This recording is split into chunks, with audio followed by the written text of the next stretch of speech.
श्री स्वामी समर्थ कथा. गरीब शेतकऱ्यांची श्रद्धा. एका छोट्याशा गावात गोविंद नावाचा गरीब शेतकरी राहत होता. त्याच्याकडे फारशी जमीन नव्हती. पाऊस पडला तर पीक यायची, नाही तर उपासमारी. घरात पत्नी, 2 लहान मुले आणि वृद्ध आई. कष्ट करूनही घर चालवणे कठीण झाले होते. गोविंदाची एकच श्रद्धा होती.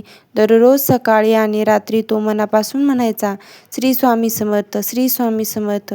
गावातील काही लोक त्याची थट्टा करायचे, फक्त नाम घेतल्याने पोट भरते का? पण गोविंद हसून म्हणायचा, स्वामीवर विश्वास आहे, योग्य वेळी तेच मार्ग दाखवतील. एक वर्षी भीषण दुष्काळ पडला.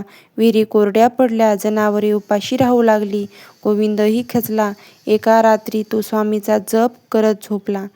स्वप्नात त्याला एक तेजस्वी संन्यासी दिसले.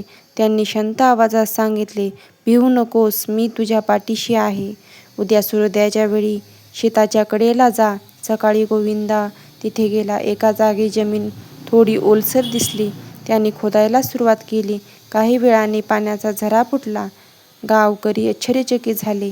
त्या पाण्यामुळे त्याचे पीक वाचले आणि इतर शेतकऱ्यांनाही मदत झाली. गोविंदाला समजले की हे स्वामींची कृपेने झाले आहे, पण त्याला गर्व आला नाही. तो म्हणाला, ही माझी नाही, स्वामींची कृपा आहे. तेव्हापासून त्याने गरजूंना मदत करणे सुरू केले.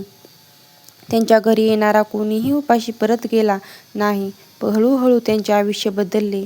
घरात सुख, समाधान आणि समृद्धी आली. कथेचा बोध, श्रद्धा आणि संयम कधीही वाया जात नाही. संकटे कितीही मोठी असली तरी ईश्वरावर विश्वास ठेवणाऱ्याला मार्ग मिळतो. स्वामींची कृपा नम्र, प्रामाणिक आणि सेवाभावी भक्तावर सदैव असते.